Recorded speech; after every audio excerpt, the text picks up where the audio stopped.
those of you who've stuck around for this final session. This is the this is your pre-happy hour drinks session, basically. Unlike, I guess, a lot of thank you.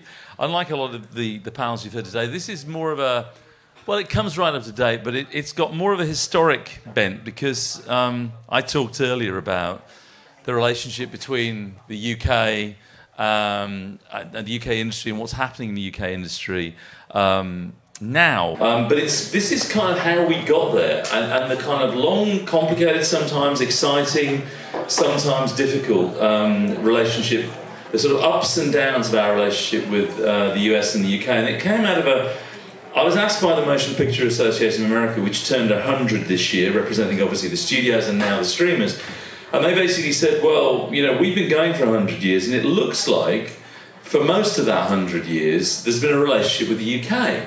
And you kind of study film history, and would you write something for us about it? Would you write? And I said, okay, I'm happy to think about that. And they said, I said, how many words have I got to write about this 100-year history? And they said, can you do it in 1,000 words? So I had to write a history of the 100-year relationship between the UK and the US in 1,000 words. And that's kind of what I did, and that was published in the Hollywood Reporter a few weeks ago. And what this is kind of the Hollywood Reporter article turned into slides and clips to show you that history and some of the anecdotes and some of the stories from some of the films and some of the television programs that got made. So next slide, please. So sort of starting at where we are now, and I talked about it in the panel earlier on, we are at a point now where we've never had more filmmaking going on in the UK in its history, in the whole 100 and something plus years since 1895. There is more television, you know, that we had incredible heights in the 1940s, periods in the 1930s, but now film and television together, there's more going on in the UK than there's ever been in that entire century plus. So that's extraordinary, and actually most of that has some relationship with the US. And we often talk in the UK, and it's often talked about by presidents, it's talked about by prime ministers, about this special relationship. And the special relationship normally refers to a political relationship, a military relationship actually. The special relationship has been talked about very much about the First World War and the Second World War. But if we look at industry, and we look at the relationship between our respective US and the UK industries and creativity, it's actually the creative industries, and I include music, and we haven't got time. I'm not going to talk about music in this at all.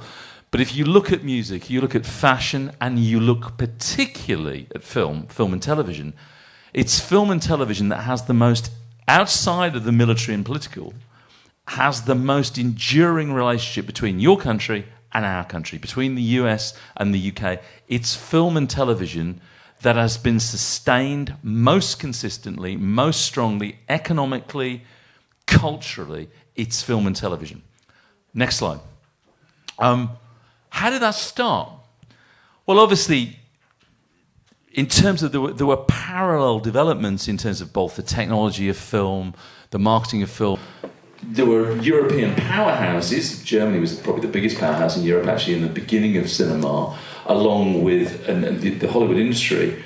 But what's really interesting is that relationship starts very, very early on, because the first global superstar, the biggest star in the world in Hollywood cinema, by a country mile, was Charles Chaplin. And Charles Chaplin was British. Charles Chaplin actually made Hollywood a global phenomenon, because he came out of British musical theatre, he came out of British variety, vaudeville, he went to Hollywood, he had bit parts, and within about 3 years, leading up to the First World War and during the First World War, he became the most popular man on planet Earth, and it didn't matter what country you went to, he was it. And you have to kind of liken him to what happened with, I don't know, Michael Jackson, what happened to Elvis Presley, what happened to these global superstars. Beyonce, he was bigger because there was only one medium then, one film medium. There wasn't television, there wasn't anything else, and he was it. And everything he brought to the screen had its roots back in British culture, and that's what's extraordinary. And I'm just going to show you. By 1915, he was the biggest star in the world. He worked for 4 different studios and then formed his own production company and was bankrolled. More or less could make anything he wanted. And what you have to understand as well about Chaplin is that he starred in them, he wrote them, he produced them, and he directed them. He did everything. Absolutely everything. If that's not a mark of a genius, I don't know what it is. And let's just watch a few seconds of this clip, JL, from The Kid, one of his most famous films at the time.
Okay, well, I think you got the general idea there. We'll just stop that and go on, because we could watch that clip all night.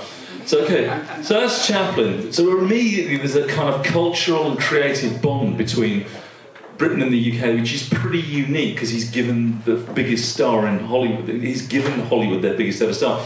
And that kind of traffic of talent starts going to Hollywood. You get European directors going to Hollywood as well, you get British directors, and you get a steady flow, actually, of British talent. You think about Lauren Hardy, who went after Chaplin and became kind of megastars over there, and British actors started moving to Hollywood. And in the silent era, and then into the sound era, you have a huge amount of cultural export of British talent to Hollywood. Vice versa, Hollywood wanted to distribute and market its films big time because it was the biggest English language market in the world outside of North America. And the Brits became worried about this. They became really worried because it seemed like an unequal economic relationship. So what happened in the 1920s and early 1930s was that the British government imposed restrictions on Hollywood and said, well, okay, you can make films in the UK, but you can only make films if you invest in making British films. And the Hollywood studios didn't really want to spend a lot of money, but they were forced to spend money. And so they started a whole tradition of making these things called quota quickies, which were cheap movies, B movies, that they had to make in the UK with British talent, spending their money in order that they could release films in the UK of American films. But the amazing thing about this was that, completely unexpectedly, the films were quite good. They were actually quite good, and basically lots and lots of fantastic filmmakers, cinematographers, etc., cut their teeth on these movies. If you see some of these movies now, I haven't got time to show a clip of one of them, you see these movies now, actually they're rather good. And B, they actually were directed by some of the greatest directors in the history of cinema. There's Michael Powell, you know, as in Matter of Life and Death, as in Colonel Blimp, as in The Red Shoes, Black Narcissus, who started on this.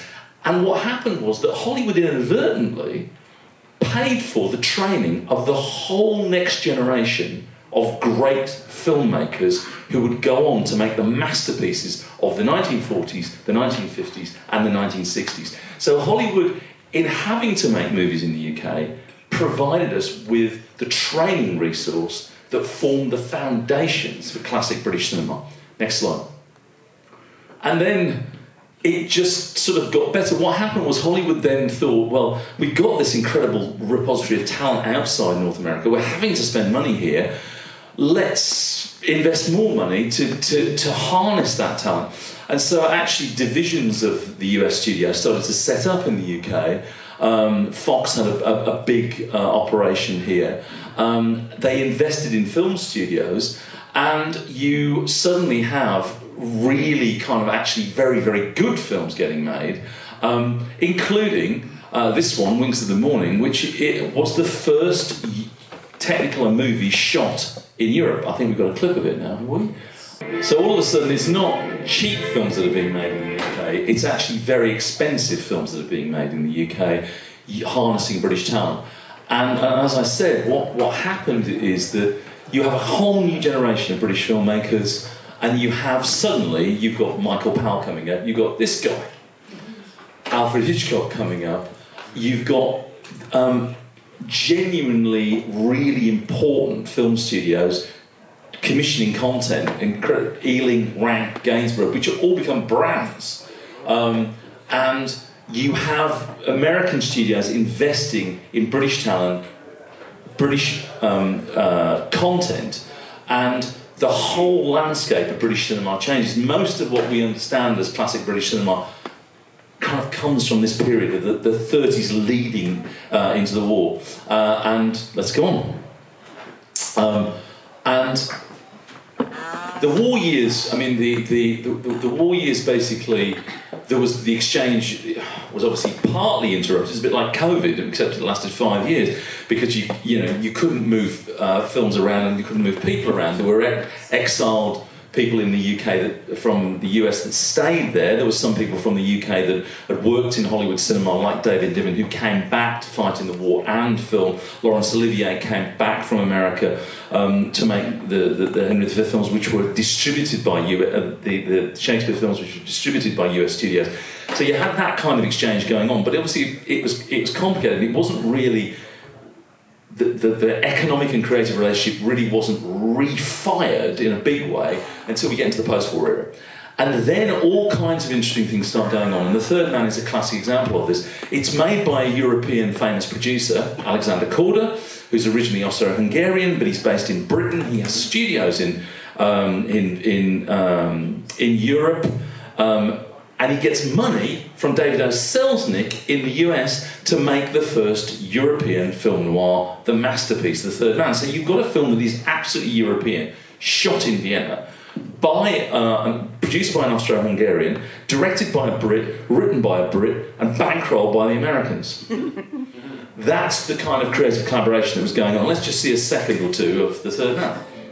One of the greatest scenes in the history of cinema, the reveal of Orson Welles as Harry Lime, and two American stars, as I say, essentially a British production, but American stars that were part of the stable of David O. Selznick. So he not only brought finance, but he brought Joseph Cotton and Orson Welles onto The Third Man because of that relationship he had with the talent. And then you have things like Night in the City. Well, London is still bombed out. It's still pretty much flattened from the war in 1950. But 20th Century Fox have got money locked up in the UK. They need to make films, keep on making films there. So they send over Jules Dassin. To make this film, Night in the City, based on a brilliant book, a brilliant thriller by a British novelist, but paid for entirely by 20th Century Fox money with an American director, an American star, Richard Widmark, who I had the pleasure of interviewing almost 10 years ago to this day about this 20 years ago to this day, about this film when he came to London for the last public appearance he ever made. And what's extraordinary about Night in the City is that this is during the Hollywood McCarthyite blacklist period, and Jules Dassin is about to be blacklisted and kicked out of Hollywood. So the head of the studio sends him to London to shoot this, to get him out of the LA and potentially being arrested and having to testify, and also because he thinks it might be the last film that Jules Dassin ever gets to direct, because he may never work again, and at least he can make the film in London before he potentially gets arrested, kicked out, whatever is going to happen to him. So he's told to get on a plane, get to London, make the film as fast as he can, spend all the money as fast as he can on the most expensive bits in case he gets pulled off it. And they make what turns out to be one of the greatest British-American films in the history of cinema. Let's see a few seconds from the trailer of Night in the City. It's a great film if you've never seen it. There's a wonderful Blu-ray which is available from Amazon and other good retailers, which actually has got on it my very long, I think an hour and a half, on-stage interview with Richard Widmark talking about his whole career and indeed Night in the City. Written by American screenwriters. It's Humphrey Bogart and Lauren Bacall, clearly not British. And it's largely set in the Belgian Congo, Africa. But two of its producers were the Wolf brothers, who had an appropriately named company called Romulus Films, and they bankrolled this movie. They bankrolled it. They knew Houston had got this fantastic project. They wanted to be making bigger films in Britain. And so they actually provided the majority of the finance. So this is the other way around. This is not Hollywood financing a US movie. This is a US setup movie being financed by the UK. The film qualified as a UK film, and it shot in the Belgian Congo. Of course it did. But actually all the interiors were shot in London, in studios in London. So the film was financed by the UK and was actually largely shot, the non-location, largely shot in the UK. There's many stories I could tell about the African Queen. I won't, but I had the pleasure again of interviewing Angelica Houston about the film and her father's anecdotes to her about it. And also, there's a woman who's still alive called Angela Allen who did the continuity on this film. She's 94. Wow. And I met her and interviewed her, and she had the most incredible stories about the African Queen, about how they made it in the Belgian Congo. And everybody got dysentery. Everyone got incredibly ill, except Bogart and John Huston. Because the only thing that they drank for the entire production was neat whiskey. And Humphrey Bogart said, "I pity the mosquito that tries to bite me." And that's a true story. And that boat that you see then, most of you may know this, I was given the great gift of being driven down to Key Largo the other day to look at that boat, which is, in dock. It somehow amazingly came to Miami and is here and on Key Largo, and it was a great pleasure for me to go and view it and take a couple of pictures of it. I would have put the pictures on here, but I didn't have time. Anyway. Other film, which is again is very bizarre, Gideon of the Yard. It's at Gideon Scotland Yard. Or Gideon's Day is the other title.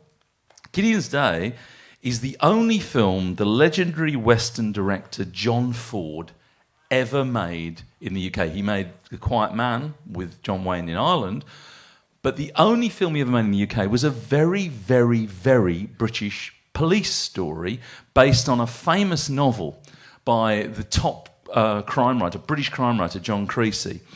And it's a very bizarre story because Ford loved detective novels, even though he was obsessed about westerns and made westerns his whole life, like Stagecoach and The Searchers, etc. So he loved police stories. The Hollywood blacklist thing was still going on in 1958, 57, 58. He wanted to get out of the US. He found the atmosphere toxic. He also wanted to find an opportunity to put one of the women one of the leading characters, an American woman, in this film because she'd been kind of accidentally blacklisted. And he was determined that if he could put her in a British film financed by the US, she'd come off the blacklist. So he did it very deliberately as a political decision. He got a brilliant British screenwriter who'd written tons of British movies and had won an Oscar for one of the great Ealing comedies to write the screenplay adapted from the John Creasy novel. And there's great stories about how this British screenwriter hung out in Hollywood with John Ford, with John Wayne coming in, making them cups of coffee and lighting their cigarettes as they argued over the script, because John Wayne basically was kind of in thrall to John Ford. Anyway, they came over, and what's the extraordinary thing about them coming over is that Columbia completely bankrolled the film in Technicolor, quite an expensive production, and John Ford basically had the best crew. He had the best British cinematographer at the time. He had the production designer, young production designer, who went on to production design all the James Bond movies. He had the most incredible cast. Jack Hawkins was the biggest British star of that era. It was the first film of Vanna Massey. He basically had the cream of British acting talent, the cream of British technical talent, and he shot using 1950s cameras all over London. And this film, if you get the chance to see it, it has again been recently re-released on a box set. Which has also got a thing I did about the whole film, which is extraordinary about how they managed to shoot Technicolor with gigantic cameras, very difficult, all over London. And it's like a homage, it's a love letter to London. You see London in Technicolor in the 1950s in a way you just can't imagine. And Ford made this film, and it was at the same time as the first ever London Film Festival. And I'll finish this anecdote by telling you that the first ever London Film Festival had the legendary Japanese director Akira Kurosawa in town. Wow. And Kurosawa was showing The Seven Samurai in the London Film Festival. And the London Film Festival, and a friend of mine, now sadly deceased, who was the Japanese expert of the London Film Festival, arranged a meeting between John Ford and Akira Kurosawa. I think it's the only time they ever met. And Kurosawa and Ford met, and this guy called John Gillett said, Kurosawa-san, please meet John Ford. And John Ford, who was a taciturn man, but quite a witty guy, walked up to Kurosawa and said, "You really like rain in your movies, Mr. Kurosawa." And Kurosawa said, "I see you have watched my movies, Mr. Ford." And this went down in kind of history because they never met again. That was it, the encounter, and it only happened in London because Ford was making this film in London. The thing about the film is why it's worth seeing now is because when it got back to Columbia saw it, said, "This is not a John Ford Western. This is some kind of weird British police thing." So they took 20 minutes out of it, only released it in black and white as a B picture, and nobody saw it for 35 years. Wow. It's now restored. You can see a beautiful copy of it. Well, let's just watch a few seconds of the trailer, which gives you at least an idea of what I mean. But it is really worth watching because it's a curio. Most John Ford fans have never seen it and can't quite believe that John Ford directed it. Anyway, but all of this activity, all this effort, you had the classic stream of British cinema coming out, you had all these amazing films made during the war, you have this post-war era, the US investing, making films here, and that then leads to some extraordinary creative long-term relationships. David Lean had been making amazing films like Great Expectations, Oliver Twist, Sound Barrier, other films in the UK. And then he decides that he's going to go onto a completely different epic level. And Columbia Pictures invests in the epic level. They have the faith in him because of a particular producer, Sam Spiegel, who formed this relationship. And it's a really important thing about, directors and producers. Writers and directors need producers like this who are entrepreneurs. Everything I know about the history of cinema is if you haven't got a good producer working with you, you're never going to get it made, ever. And Lean had this vision, but it was working with Spiegel that got him the deal with Columbia and then led him to make Bridge on the River Kwai, more Oscars than you can shake a stick at. That's the other thing, of course. This relationship between the US and the UK has meant that the UK and UK talent have won more Academy Awards in the Academy Awards than any other group outside of North America. And we have now in the UK and in London the largest chapter of Academy Award winners anywhere in the world except North America. Wow. And that's still current. And then he makes, of course, Lawrence of Arabia, multi-award-winning masterpiece. And let's just see a few seconds of Lawrence of Arabia. Again, I could show all 3 hours of that film. But Peter O'Toole, Anthony Quinn, Omar Sharif, need I say more? What an amazing film. What an amazing career that Lean had as a result of the backing or the support that he had consistently from the US studios throughout the rest of his career. And then, as the 60s really got underway, there was a kind of... It's kind of equivalent to today, although today is probably fueled more by the streamers and fueled certainly more by television.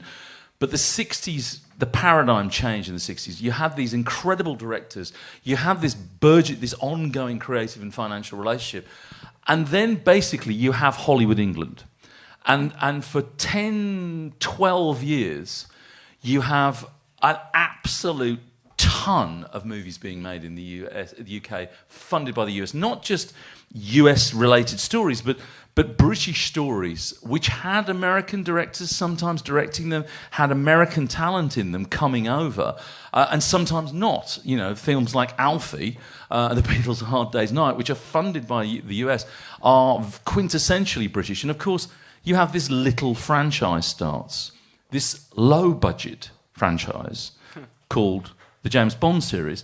And it was low budget. United Artists thought this was going to be a low-budget spy series and bankrolled Dr. No in 1962 and then found they had one of the biggest films in history on their hands, and the budgets rose exponentially over the next 10 years. And you then had another really important creative decision. Stanley Kubrick, who didn't like to fly, and had a relationship with Warner Brothers, loved the UK, had his whole family life in the UK, said, I'm never going to make a film outside the UK ever again. And it may surprise you, but he never did. So every film you've seen of Stanley Kubrick's from 1961 to his last film, Eyes Wide Shut. Second unit, different places. But all of the films, all of the studio locations, all of the development, most of the production, all the visual effects, done in the UK. And started with Dr. Strangelove. And I think we've got a little moment, just a few seconds from Dr. Strangelove. But Dr. Strangelove, 2001: A Space Odyssey, Barry Lyndon, The Shining, Full Metal Jacket, Eyes Wide Shut, all in the UK. And then, for a variety of financial reasons and various issues, that 12-year golden age kind of crashed. We had a really terrible time, actually, in terms of the British cinema of the 1970s. Some great movies made, but basically the traffic was all one way. You had Alan Parker and Ridley Scott. Every big filmmaker that came out of the UK basically moved to America and made films in America during this period. There was a very small amount of small British films, and it only really started to change in the late 70s. And, you know, this little franchise, low-budget franchise, nobody knew that it was going to be anything, rocks up at Elstree with a director-producer called George Lucas and starts to make Star Wars. And who knew? I mean, literally nobody knew that was going to do anything. But of course it did. And Star Wars consistently has been with us forever. You know, the first 3, then the prequels came back. Then Disney decided to actually base the entire Star Wars, the next generation of Star Wars, and the TV series in the UK. And so Pinewood remains the home, just outside London, Studios remains the home of Disney and remains the home of the Star Wars franchise in 2022. Still with us? Thank you, Jael. And, you know, you see that, and it's very rare that a trailer lives up to the hype, but of course it did. It did live up to the hype. And the only thing I'd say about that is you saw the British actor there, just very briefly, Alec Guinness. Alec Guinness was persuaded to be in this low-budget Star Wars movie. He grumbled about it. He wasn't sure that it was a good idea. George Lucas persuaded him, and they offered him a kind of measly fee. And he didn't think, he thought, this is pathetic, but I'll do it. I need, And he said, no, I won't take a fee. If this film gives me, right into the contract, if this film makes any money, I'll have a percentage of the net profit. Alec Guinness became richer than any other movie he ever made in his life from that one film. Then, by way of a contrast, another kind of science fiction film, Ridley Scott came home, and keeps on coming home, actually, one of our great, great, great filmmakers, and persuaded Fox that it would be a great idea to make this horror science fiction movie on the studios of Pinewood as a loyal Geordie Newcastle guy, and brought Alien onto the stages of Pinewood in 1977. Again, shows brilliantly the way in which that merge of talent, Yaphet Kotto, Sigourney Weaver, alongside the brilliant John Hurt, the absolutely amazing John Hurt, and Ian Holm. So that mixture of British and American talent working fantastically in this extraordinary film. I had the great pleasure of meeting both Sigourney Weaver and John Hurt and talking to them about their experiences making the film. And again, they really didn't know. They knew the script was good. They knew it had something unique about it. But they had no idea that it would spawn this franchise that would keep Sigourney Weaver intermittently going for the next 20 years. So as we kind of lurched out of the 70s into the 80s and the 90s, British cinema went through some tough periods, but it basically led, because of that history, because of that legacy, there was a moment when British filmmakers went to the government and said, look, you look at everything we've done, look at the relationship with the US, look at this. We need help to sustain this. There is not boom and bust. We need some new model of stability. And that led, it was famous Downing Street Summit, Margaret Thatcher, together with a whole bunch of British filmmakers led by Lord Richard Attenborough and Lord David Putnam. And they persuaded Margaret Thatcher to introduce the fiscal models, which then emerged and became the tax credit over the course of about 10 years. To the situation we have today came out of that. And the 2007, the first tax credit, 2013, the TV tax credit. And that led, Warner Brothers had been making films with Stanley Kubrick, every film. They'd made a lot of them on this temporary air base called Leavesden, which also was a base for shooting some of the James Bond movies. And they then decided to make this unknown book brought to them by a guy called David Heyman, by an unknown writer who was just making her way, called J.K. Rowling. And somebody said, where are we going to make this? Well, it's British, so it should be made in Britain.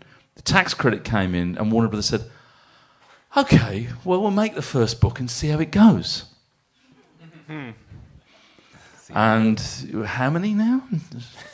Yeah, I mean, we're into double figures.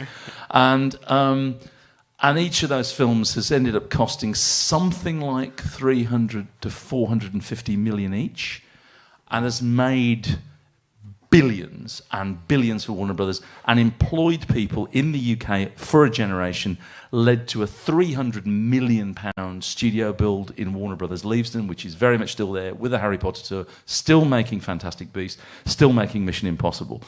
And that then led to further things going on, and obviously you have the TV tax credit, you then have the streamers coming in, Disney take over Paramount, Universal have now built their own studios. And all of this has happened over the last 20 years, but really accelerated in the last 10. And we have a situation where those movies have British talent behind and in front of the camera, mixed with US talent, and British financing coming through the tax credit, US financing coming through their private equity investment content work. Next slide. Yep. I'm showing you that because, the next clip, because Gary Oldman would have, in the 1970s and 80s, spent his entire career here in the US, not making stuff in the US and the UK. But the very fact that a star of his magnitude is making a television series entirely shot in London, financed by Apple with an entirely British cast, including Kristen Scott Thomas as his co-star, is a very, very big indication of where we've got to in terms of a culture and creative business in the UK. And it wouldn't have happened without that long, complicated, but rich history. I mean, what I've been trying to illustrate tonight is that there's been some fantastic stuff made over all this time. There's a lot of talk about imperialism, a lot of talk about, oh, well, what about this, what about that? And I keep saying, yeah, but look at the work. Look at the incredible work. And I've just shown you a fragment of that work that wouldn't have happened without that unique relationship, that yin and yang, that creative interaction, as well as that industrial and economic interaction. And it's led to the place we are now. And I get excited every time I look at this stuff, because if it was crap, you can say, well, actually, we're making bad stuff. But we're not making bad stuff. We're making amazing stuff. This is about as British as you can get, but it's funded by the US. And I think that's the paradigm. That's what's exciting for me about our industry, is that it really is having British creative content and international creative content made by British and US with that financing and infrastructure meld in the UK. And the next example here is one we actually brought to the UK because of a relationship we had with a line producer. She said she wanted to make a show in Britain. They were going to make a series of American novels that were British set, and could we find the show? Could we help them bring the showrunners to the UK? We're going to shoot the whole thing in, but we don't know how it's going to go. It's a kind of feminist, alternative reality Jane Austen. It might be a success, it might not, but we need your help. And that sort of sums it up. That's an alternative reality using British cultural mores in a completely 21st century context. American writer, American novelist, US financing, every frame shot in the UK, in London studios, and utilising British talent in an incredible way. And it's a hybrid, it's a cultural hybrid, and it's only possible because of that relationship. It's only possible because of the way in which our industries have creatively and culturally developed. And that's why I'm so excited. I'm excited about looking at the past, because I love all of those movies. And we wouldn't be where we are now without that past and that relationship being strengthened and reinforced and being interactive and being partners. But it's now moved on to another and different level, a really exciting level, where I don't know what's coming next, but what I know is it'll be different from what's come before. And Slow Horses and Bridgerton absolutely exemplify that really exciting, healthy, developing special relationship. Thank you very much. Wow! You owe me a drink now. Oh, thank you, Adrian. That was incredible. So that's 100 years and just under an hour, so that was pretty good. I'll take that. So this is the end of day one of the 12th edition of the Miami Media and Film Market. Thank you all for joining us today.